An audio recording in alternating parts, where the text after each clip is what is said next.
Hi, I'm Daniela. Welcome to my knitting podcast. I haven't decided on a name yet, so I'm not going to say it here in this video because I don't know. Um, I'm sure I'll put something in the title though. But yeah, thank you. Welcome. Thank you for watching. I'm really excited to be here. I started knitting 3 years ago, and I basically started watching knitting podcasts immediately because I learned from YouTube. And so I was already like looking up knitting videos. Came across, I think the Grocery Girls was my first one. I'm sure I could check somehow, but I think the Grocery Girls was the first one that I started watching all the time, and then from there it's just grown. It's like the only YouTube videos I watch now, that and Lord of the Rings. If you like Lord of the Rings content, he's great. He goes into deep dives about literally everything. I am in Tennessee with my fiance and my 2 babies. We moved here about 3.5 years ago, and when I got pregnant with my first, I decided that I wanted to start knitting so I can make her like a little stuffed bunny is what I wanted to make her. I still haven't made that bunny, but I have completely fallen in love with knitting. I've made I went on a huge sock kick for a few months, so I have a few pairs. I'm totally off socks now though. I've made shawls, hats, baby sweaters, a little baby dress, tons of sweaters, because that is my favorite thing to knit is garments. Like, it's just so satisfying when you can put something on your body that you finished yourself. But let's get started. In this podcast, we're gonna format it a little bit different. When I started watching, I always thought, oh, why do they show the finished products first? Because that seems, to start, I'm a person that always like saves like my favorite part of the meal for last, usually, unless it's dessert, which I have been known to eat before dinner. So I've always thought like, oh, why do podcasts leave the finished objects for first instead of last? So it's like a really fun surprise and like something fun to end the podcast on. So that's how I want to do it here in this podcast. I know Makerbee does it. They have an amazing podcast. Like, I truly love it. It's one of my favorites. Definitely go check them out. But they do it in the same format. She was the first one that I saw that did it in that way, and I was just like, oh, someone thinks the same way. So I'm gonna start with acquisitions, then whips, and finish with FOs. I've been on a pretty good no-buy year. I have 2 like little containers of yarn, which is definitely like plenty to keep me going. So I really wanted to like slow down my buying, because my first couple of years knitting, whoo child, like I went crazy. So this year I kind of strayed away from that, and I haven't done like that bad. So yeah, I'm gonna be showing you guys yarn that I already have in my stash, unless I happen to actually get something, and then I of course will include that. But for probably 90% of videos for now, like, you guys are going to be seeing stuff that I already have in my stash, and I will be telling you guys prices for when I've bought the yarn, because I like knowing that, so I think it's fun to show. And then FOs. I'm not like the fastest of knitters. I have 2 kids, so they just keep me busy. I also have depression, and so I kind of fight like not doing the things that I really love to do. For example, like some of these whips I started back in June, worked on them for probably the whole month of June, and then completely gave up on knitting until a few weeks ago. So that's just how it goes. You know, there are ups and downs, but knitting is like the constant friend now that will always be there for me. It's very soothing to my hands, and I love the sense of satisfaction that you get from finishing a project. So anyway, the whips for right now are things that I've been working and have picked up again, and the finished objects will be things that I have already finished that I will just be showing off to you as these episodes progress. So let's get started. The first acquisition that I want to show you guys is this yarn from the Yarn Addict Co. It's called Eclectic. It's got these really, really beautiful purples, more reddy purples. It's got blues that kind of fade into greens and yellows. I mean, it's gorgeous. I absolutely fell in love. So looking at it in the skein is not, I mean, it's beautiful, but it's not like something I would normally gravitate to, like the first one that would strike me in the collection. But she knit a shawl in this as one of the samples, and when I saw this knit up, like, that was it. I needed it. It looks like, if you know, like a bokeh filter, and it makes like lights in the background, really pretty and out of focus and round. That is what these speckles look like. So they look like a little like string of rainbow bokeh speckles on a background of this like mostly purple and maroony combo. So this is mostly the background. These are mostly the speckles, and it is a gorgeous effect. That shawl was knit on her Dynamic DK base, which is 100% non-superwash merino wool. And I really do love non-superwash. I actually prefer it to superwash yarn. So I definitely got the same. I got 5 skeins to make. Probably right now what I'm leaning towards is an October sweater by Petite Knit, and then making a matching cowl, like a kind of loose cowl neck, to go along with it. And I'm thinking I probably will do it separate to the sweater, just so I can get more use out of the sweater. I don't want to wear a turtleneck all year long, but I do wear my wool sweaters basically all year long, because I'm kind of a homebody and I like to stay inside and I get cold, so they come in handy. But that's my first acquisition. I have so much yarn that like I don't have enough time to knit on all of the projects that I want to, which is why I'm really like, and I'm going forward into the next year, I'm also continuing as much of a no buy as I can. I'll probably say low buy, because I will still be buying yarn for like my birthday, or if I get like Christmas gift money, like I'll spend it towards yarn, because it is my basically only hobby.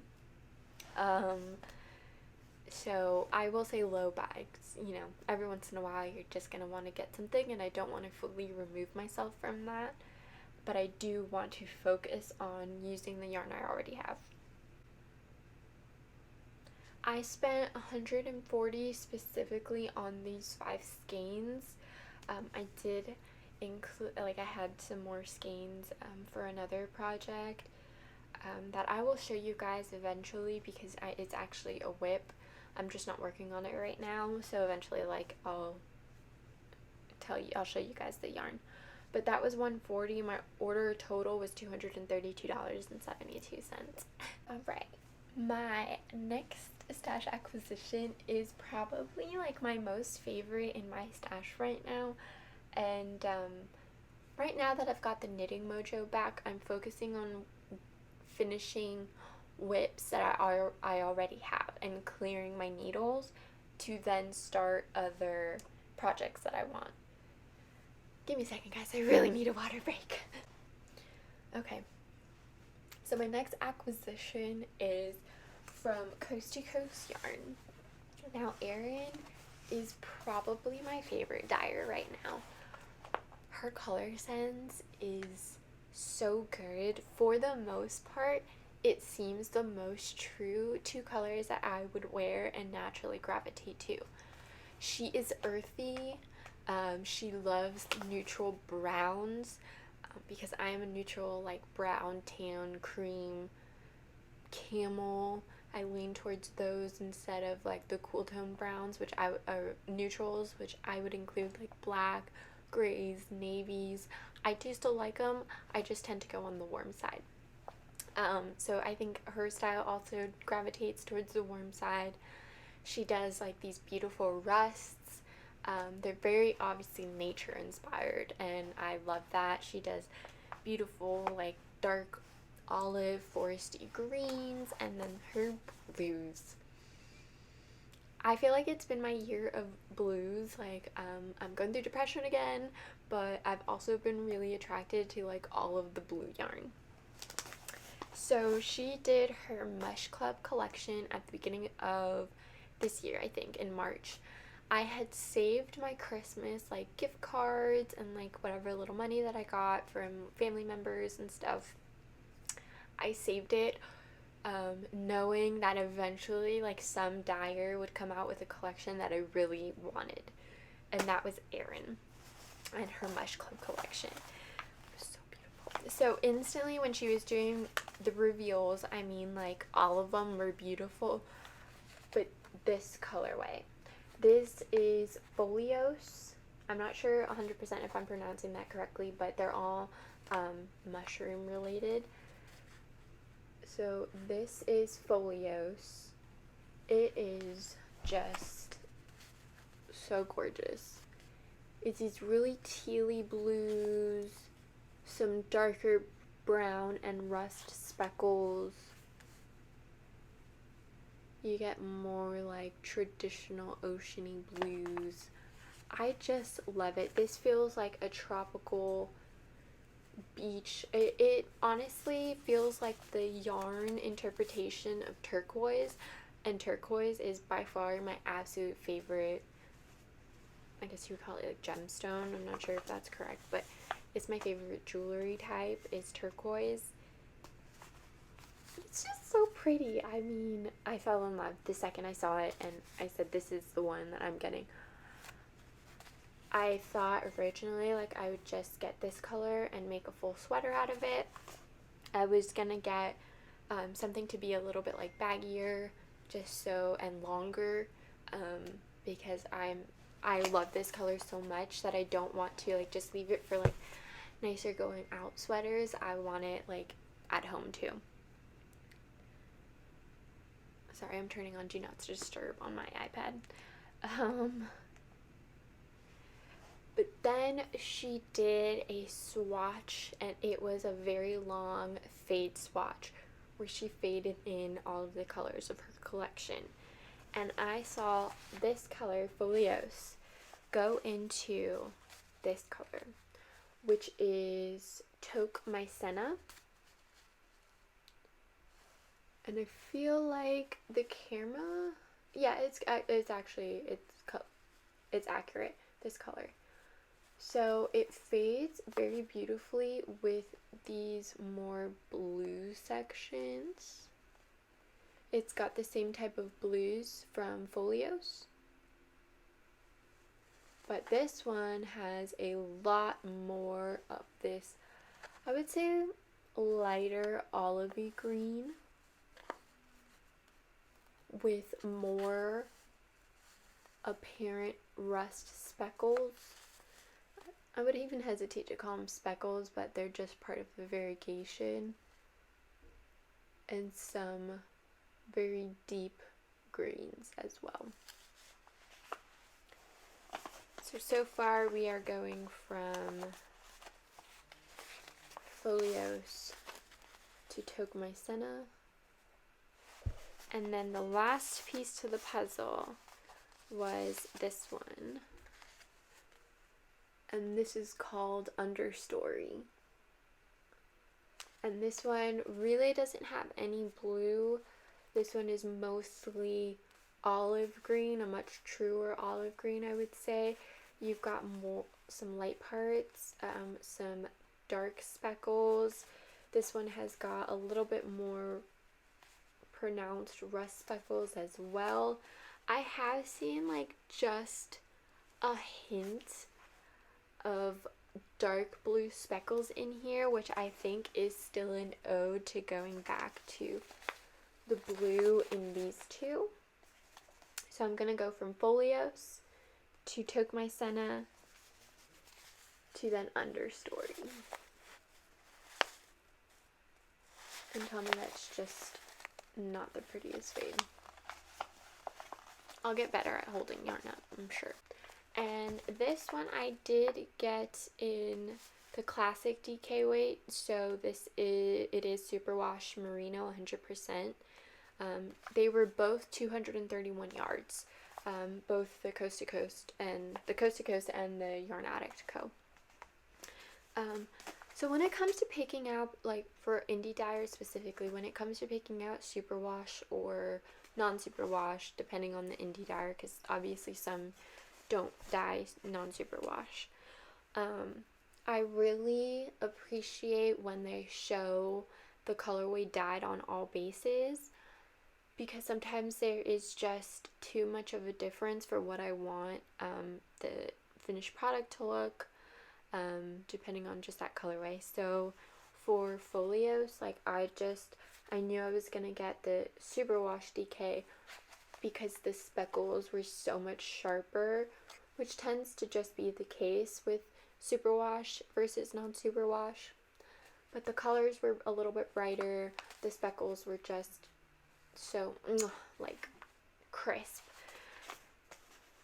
and like the non-superwash was just a ever bit like lighter. The speckles were more stretched out, and I mean there are some dyers that I think that goes perfectly for, but for this specific sweater I wanted the superwash, so I just kind of will compare the two and choose off of the skein examples which one I actually want to use for that project. So yeah, that's my fave right now. This girl, she's my fave. This sweater, I'm honestly just planning to do like another like kind of loose oversized sweater. I don't have a specific pattern in mind. So when I get to finally using it, I'll decide something. But now I'll tell you how much that was.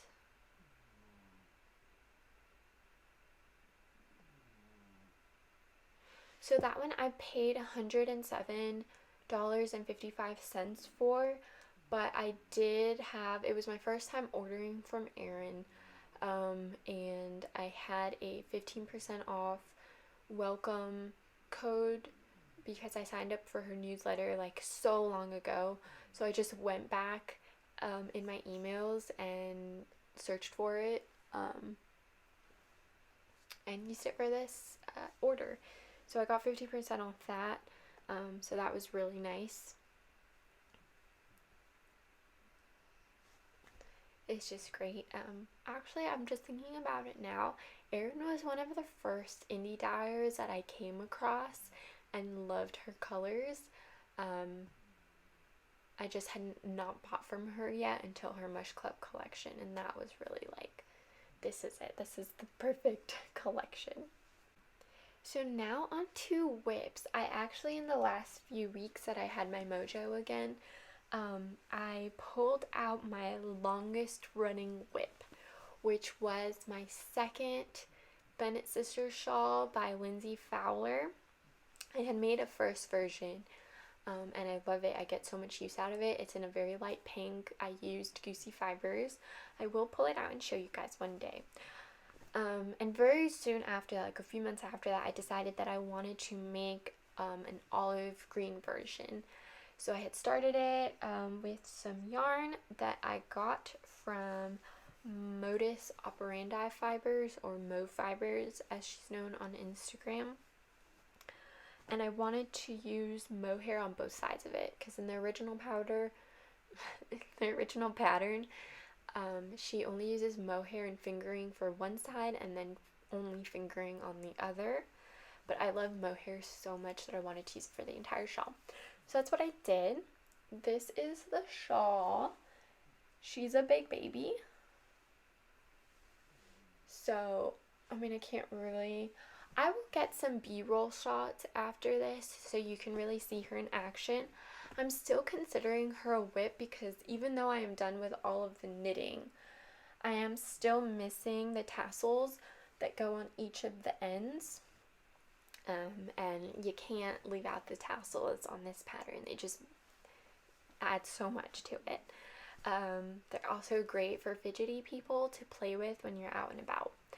But this is just this is already blocked, by the way. It just blocked so beautifully. It already draped really nice because this specific yarn is her silky fingering weight yarn, and it is 70% merino and 30% silk, and it's a single ply, and it's just gorgeous. It already has a really nice drape. The yarn itself has a beautiful sheen to it. I actually have it right here. I'll show you.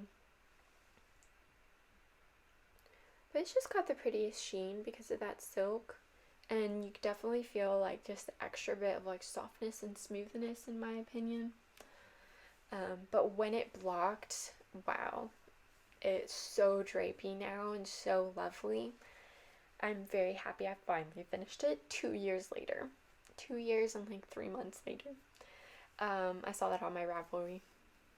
But yeah, it's just lovely.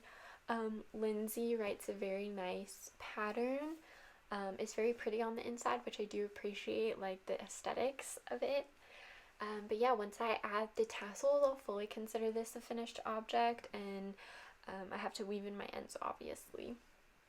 So I've just kind of been being lazy about doing that, because really neither task is hard. I just have to sit down one day and like watch a movie and get that all finished. Alright, so my next project is the Illuminate sweater.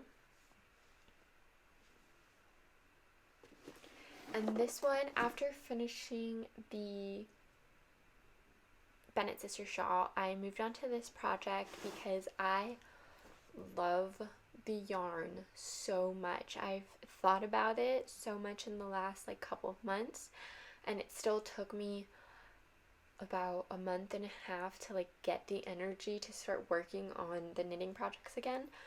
So I brought this one back out, and I'm just so excited to finish it. I have been working on it like a madman in the last week.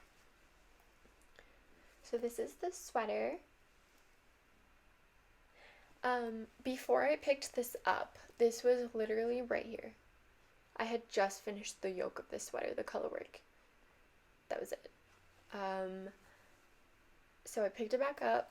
I knit just a little bit more, bound off for, not bound off, but like cast, split for sleeves. My little SpongeBobs were running a little slow there. Oh my god! I split for sleeves. And just got started on this. I knit the body until about here, I'd say, when I finally ran out of my first skein of the DK weight yarn, and then I stopped knitting the body and moved on to the sleeves. And I'll tell you why. So I am using Lamb Strings yarn, and I'm using her Utopia DK base, which is 100% superwash merino, 231 yards, in the color Petroleum. And that's this deep, moody blue teal color right here.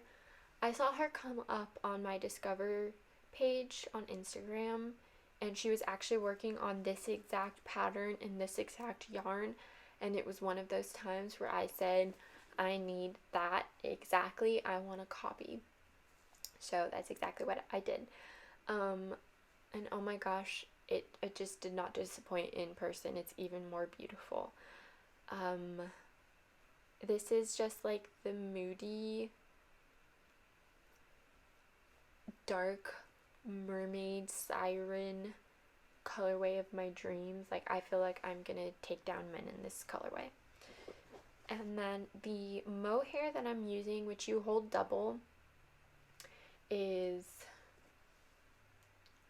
her feather base in the colorway Summer Goth, which I love that name. I think it's hilarious. It's a very like light blue teal with some darker like rusty olive green speckles in here, almost kind of golden. They make it, that is, I would say, the goth part. They make it the light icy teal blue look a little more grunge. And I think you can kind of see it on camera, that you just see it adds a little bit more depth and beauty to the mohair instead of having it just be a solid mohair. I love it. And I mean, just look at that petroleum colorway. I'm in love. So yeah, the pattern is well written. I don't really like the designer anymore. I don't like support her anymore. For various reasons that I just won't get into here. But they're still well written. She does have a cute style. I have made previous designs of hers. I have whips of hers as well, and I have already some patterns that I have not used in my library, which I will use if I want to, because at this point I've spent the money and I'm not gonna like just waste that by not making projects. But I'm just not gonna continue to advertise for her essentially. But yeah, it's super squishy. It's definitely gonna be like nice and warm right here on my chest, because you've got both the, kind of show you my floats here.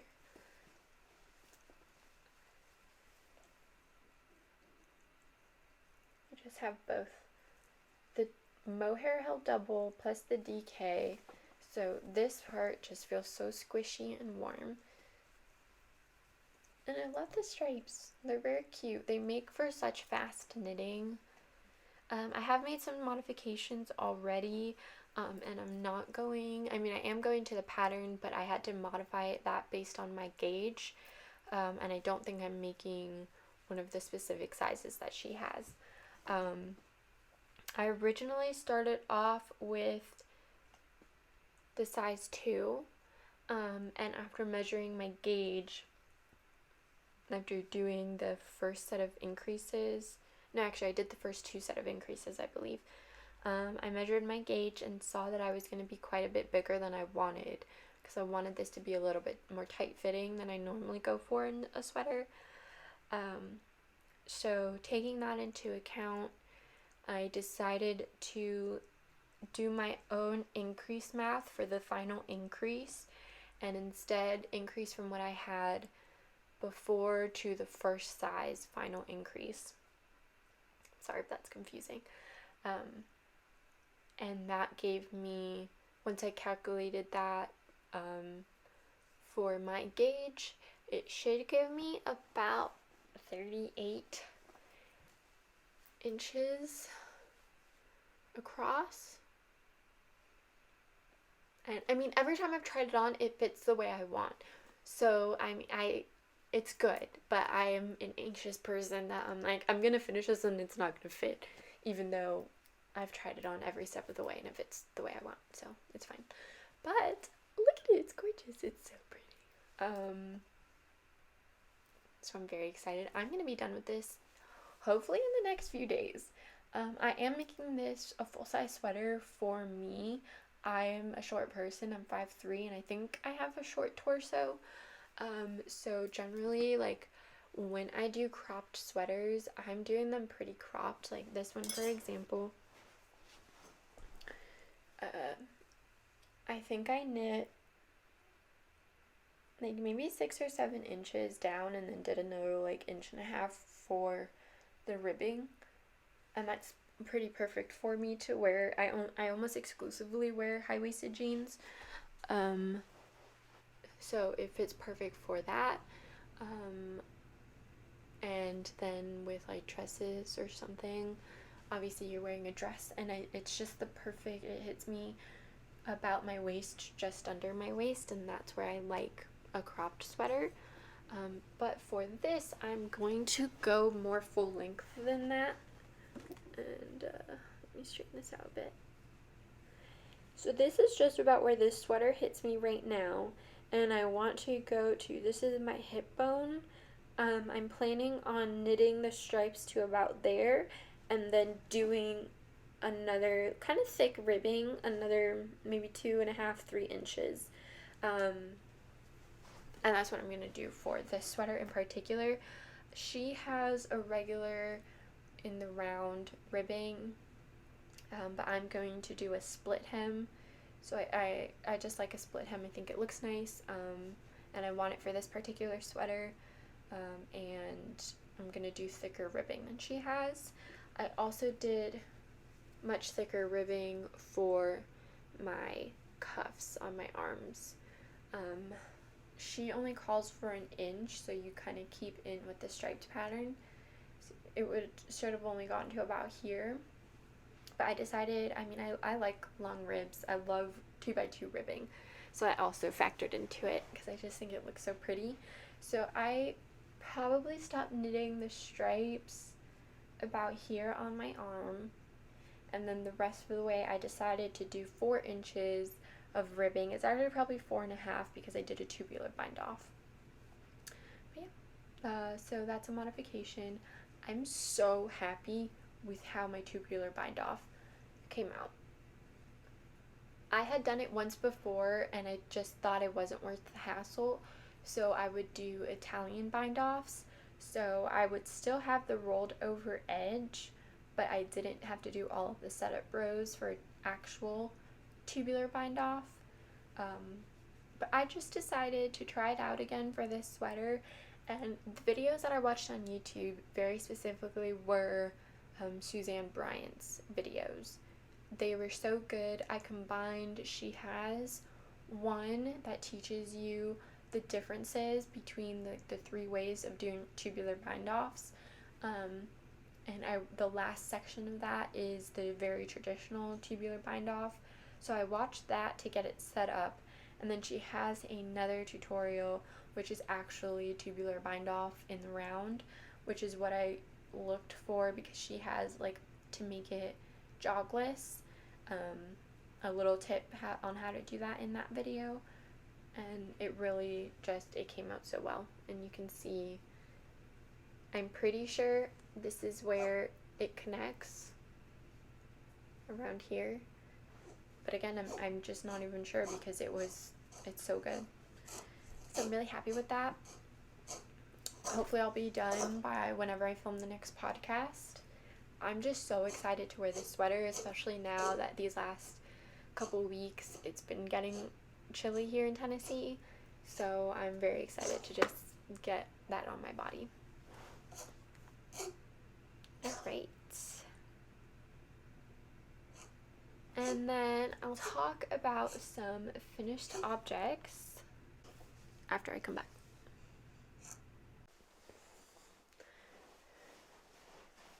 Alrighty, I am back. I had to take one of my daughters to speech therapy, so I apologize if the lighting is a little different. It's not too much later, it's only like been an hour, but you know, there might be a small difference. I believe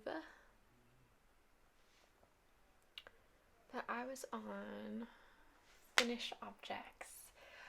So I'm going to start with it is technically a finished object, but I am going to go back and modify it some. So this is the Choco Vest by Kiyomi Bergen. Just a cute little collared vest. Wear on its own, wear it with stuff underneath, on top of other things. Like, it'd be definitely very cute, however you style it. It's honestly, it was a great pattern. You do seam it here at each side, Can you even tell? Barely. Like a little seam right there. Honestly, I have a really fun time seaming. I have to look up the mattress stitch every single time. But once I get going, I really like it. It's satisfying to like pull it and see each side come together. Um, but this was so quick. I mean, I knit it in 2 weeks. So like that's lovely. It is supposed to have a little button right here, so you can close that up. The collar, so I'll tell you what I'm going to change about it. The yarn is all Big Little Yarn Co. Melanie dyes yarn so beautifully. Just gorgeous. She is one that I really like how everything dyes on the non-superwash bases. Because I already think her colorways are like very dreamy and mesh within one of another. And then on non-superwash, I think you just get even more of like a Monet impressionist like style to it, and I can't get enough. These specific colorways are from her Studio Ghibli Club. So far I've gotten each month that she's put out.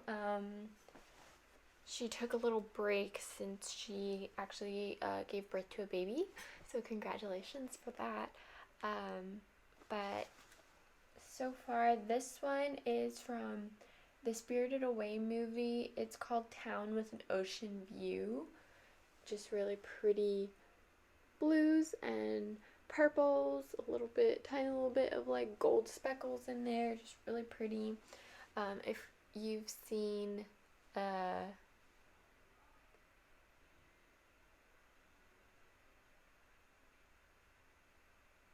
okay, I'm sorry. This one is Town with an Ocean View, but it's from Kiki's Delivery Service. Loves, if you've ever...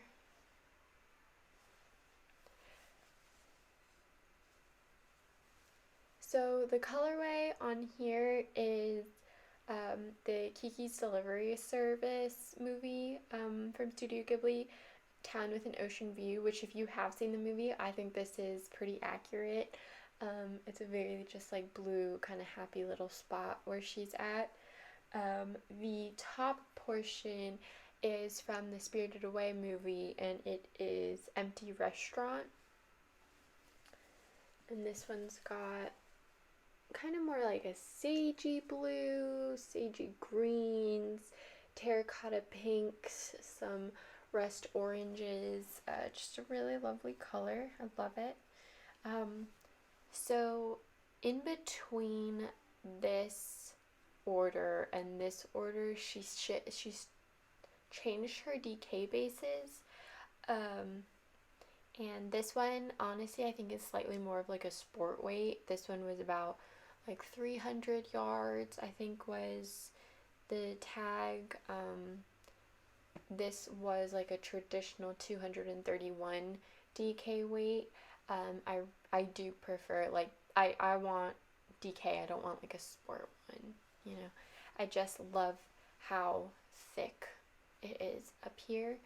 But I don't mind it. You can't really tell, honestly. Like, it's just the slightest bit drapier, so I think it is kind of perfect that ended up being the lower one. Because that, you know, if I'm tucking it into my high-waist jeans or something, I don't mind that that's flowy down there. All of these colors were mini skeins that came with each of the main skein colorways. And honestly, so when I started, I wanted this beige colorway, which was the mini skein to this one, the Spirited Away color. I love this tan. This is probably the prettiest beige. Just slightly warm, a very like oatmeal color. I don't know what I was thinking, that I could do a collar and armholes with just this mini skein, but I definitely could not. So what I did was I took 3 other mini skeins from the various sock sets that I had from her. And I did stripes. And I did it here on the arm cuffs as well, the armholes. I hate it. It's so ugly. And I'm sorry if you like those colors together, but something about it, I hate it. My fiance was like, it's like that ugly Gucci. And I'm like, I don't know, but it's still ugly to me, so I don't want it. I went to one of my local yarn stores. If you're in Southwest Virginia, you definitely should check out A Likely Yarn. It's lovely, and the people who work there are great. Definitely hit up my girl Julia. She's the best. She's one of my BFFs. But I had her color match to as close as we could get to this beige because I just love it so much, and it does blend in perfectly with this top portion yarn.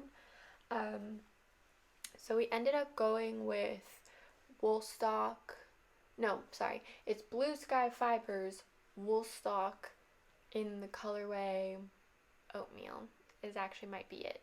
And it's technically a worsted weight, but it's pretty.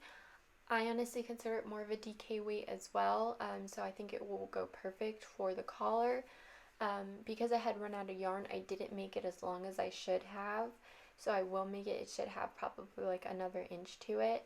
So I will add that, and then I'm also going to be ripping out the armholes and making those beige as well.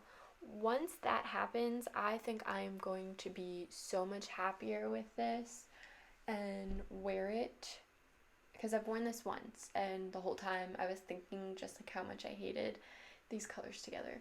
So once they're all beige, I think I'll be more likely to wear this. Yeah.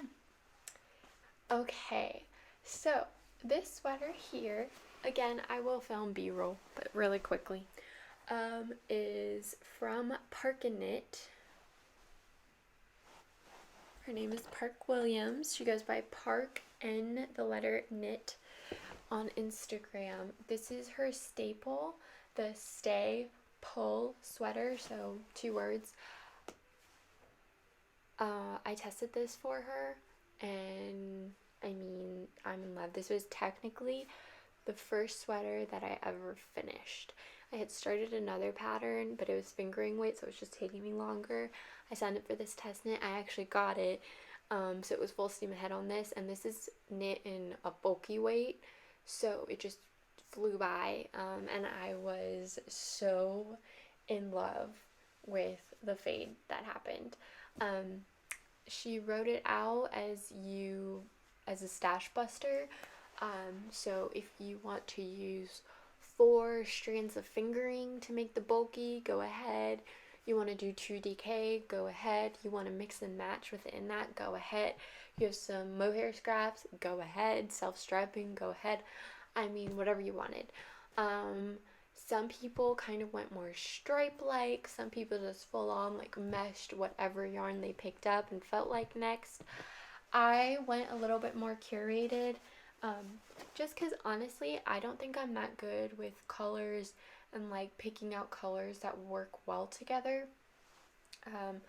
I tend to gravitate towards monochromatic looks because it's just easy for me. So a lot of pink shades all at once, or pink adjacent shades, different blue shades at the same time, an all white outfit. Like, yeah, it's what is easy for me to dress myself. So when I was making this, I had a lot of yarn.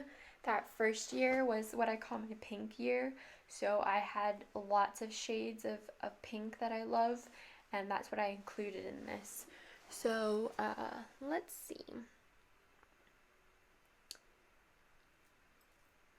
Because I was, at the beginning, a lot better at updating my Ravelry with all of the yarn I use, the needles, the size. As time has gone on, I've been so bad. I mean, like, the project pages are bare bones now for all the projects I've had this year. Some of them I don't even think I have a project page for, and I need to go back and make them. But yeah, I started up here with, I want to say, I didn't write the name, but I want to say this one right here was a Rama Rauma yarn in just like a little light pink. For the ribbing, I think I used all 4 strands of that yarn. Over here, so basically as I would go on, I did as much fingering weight as possible so that the colors would blend in better with each other. So once I got up here, I would just remove 1 or 2 of my lighter strands and then go in with a darker strand. I'm pretty sure I tried to only change one at a time as I was going down, because for the majority of this I was using fingering, so I had 4 different strings to change out, let's say. So as I move down, this yarn that you can see like these little green specks in, that is from Stress Knits, and this colorway is SSDGM, which is from one of her favorite podcasts that is called something, it's a murder podcast. I don't listen to those, so I don't actually remember which one exactly it is, but it stands for Stay Sexy, Don't Get Murdered. It's funny, but the colorway is beautiful. It's light pink, it's got these green speckles, absolutely gorgeous. There is lots of goosey fibers in here. I had like a little fade set from her, so this rose gold that you see up here, so this is more of the Stress Knits, and here is where I added like a rose gold colorway. That is from my friend Julia. She also dyes yarn. Her yarn brand is called Lia Fibers, Lia, and this is her rose gold colorway. So I used that in there. Once I got to down here, I started using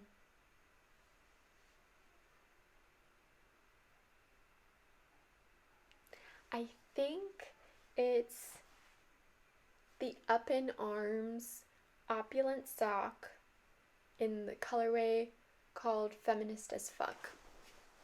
Well, Feminist AF, sorry. And these are these like kind of darker purpley speckles over here. It's a really fun colorway.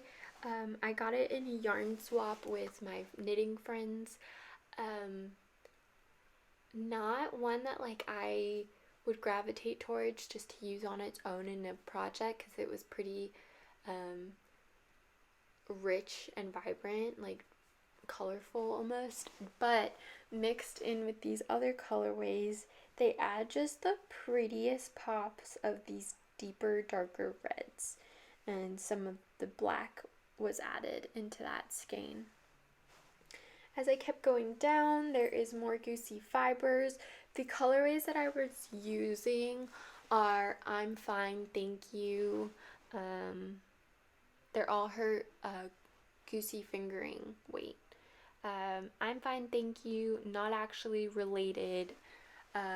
Once I got down here, you can see on some of these, it's this like darker terracotta rose gold.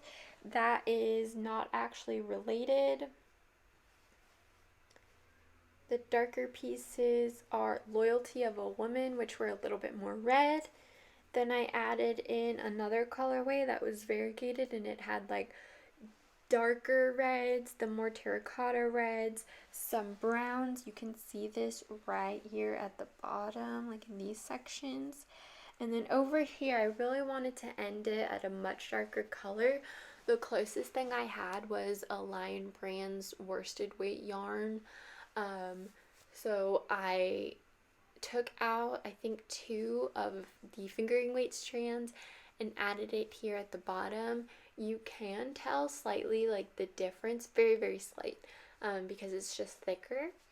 And then for the ribbing, I did just that Lion Brand yarn held double. But yeah, this is my sweater. I was really happy to have finished my first sweater. I think I did a really good job on it, honestly.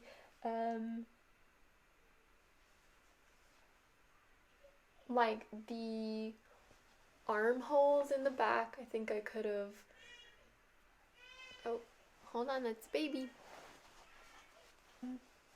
I'm back.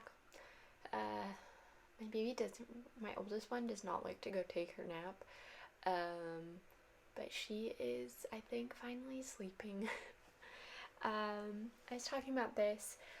Yeah, I mean, it's a raglan. I honestly think it's a pretty good pattern for your first sweater. It's bulky, so you get to see the progress pretty quickly. You get to finish it pretty quickly. She explains everything very well. It is fun to mix and match any yarn you have, or you could just do it in the same color. But I think it's really nice. I actually like the way it fits. Like, you wouldn't necessarily think it's a bulky sweater because I think it has very good drape. Normally as like my knitting life has gone on, I tend to like a closer crew neck, but this is pretty cute. It's nice. It looks cool if you put it underneath a button-down shirt. It's very cute. So those are my 2 finished objects. And we've come to the end of my first knitting podcast. I just really want to say thank you for sticking around this whole time if you're here at the end. I'm really excited to be doing this. I absolutely love yarn and knitting, and I like talking a lot. Definitely like talking a lot about knitting. So I hope you continue to join me watching my videos. I definitely will be back with more. I might even record my second one right after this because I've just had a really good time doing this. But yeah, it's been really fun. Stick around. Please leave comments, like what you'd want to see. I have a ton of knits that I want to depill. I have some that I've finished and not even have blocked, so I could do that as a video. But yeah, I hope you enjoyed. Please join me again. This was really fun. I'm excited to make new knitting friends and just get to talk even more about yarn and this passion of mine. And thank you so much. I will see you next time. Bye. Wake up, today's gonna be a good day. Wake up, today's gonna be a good day. Wake up, today's gonna be a good day.